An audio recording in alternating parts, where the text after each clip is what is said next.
73 Superglide. Back in this project I'm making. Yep. I'm no good at cutting and splicing and all that yet. So my son interrupted me, so I have to start over again. So what I ended up doing is, this is a 1 1/4 pipe, little slide inside this 1-inch tube. You got to file the inside down, get rid of that burr in there. Takes a little bit of time, but what else you got? At 1:45 in the morning when you're not working and you stay up all night. So I ended up threading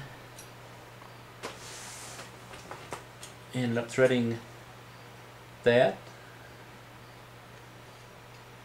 piece a little bit, and I got a set screw here, and what we'll do is going to put a nut here, and I'm going to weld that nut on or tack it on there, so when I loosen up the set screw I won't lose it. And I have 2 pieces of 24-inch pipe, which these collars here will slide over these, and I have 2 back here 1-footers, and I shorted myself a little bit on metal again. I thought I got it all up, but I didn't. So I got to run back to my wonderful place here at my local metal place and recoup that. And as I go welding together, most of my videos are not how-to, it's what I did. You're gonna, if you want to see how to cut it and weld it and all that jazz, there's many videos out there on YouTube how to weld. Weld. I'm just kind of like show you my ideas, and I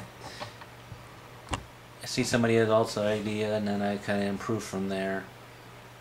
That's pretty much what I am, and see somebody's idea and think it's great, and improve from there. Alright. And what do I do on the what do I do when I'm sitting out here in the garage talking to my rabbit? Well, if I boot my computer back up here, I'll show you what I can do.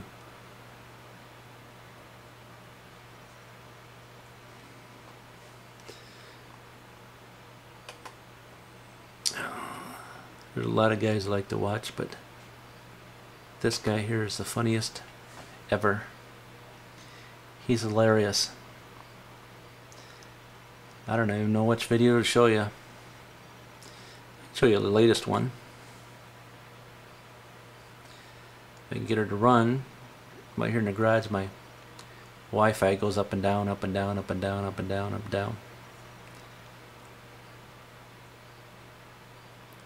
Up and down, up and down, up and down. I'm almost to the commercial. Then I'll show you. Commercials. I'm sure glad to have commercials on YouTube, because if not, we'd start paying for YouTube, wouldn't we? Yes, we would. Alright, here's this guy here. I love to watch his stuff. It's booting up again.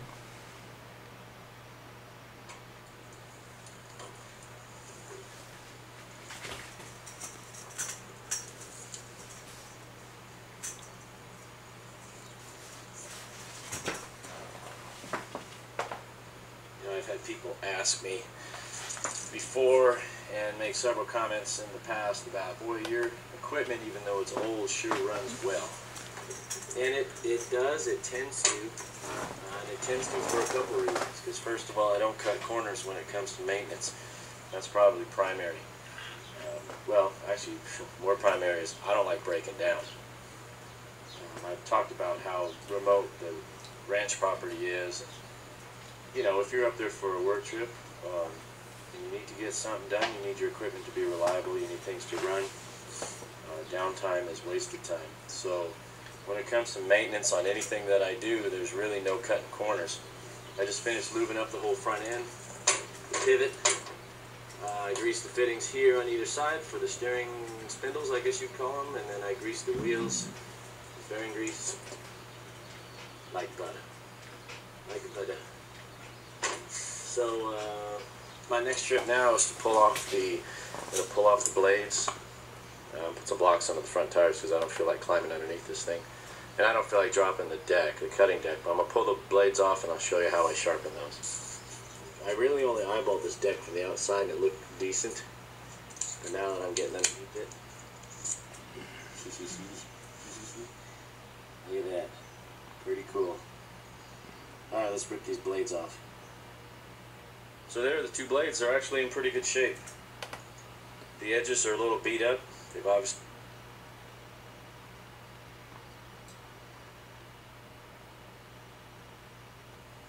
So... That's when he got his new one. So anyways,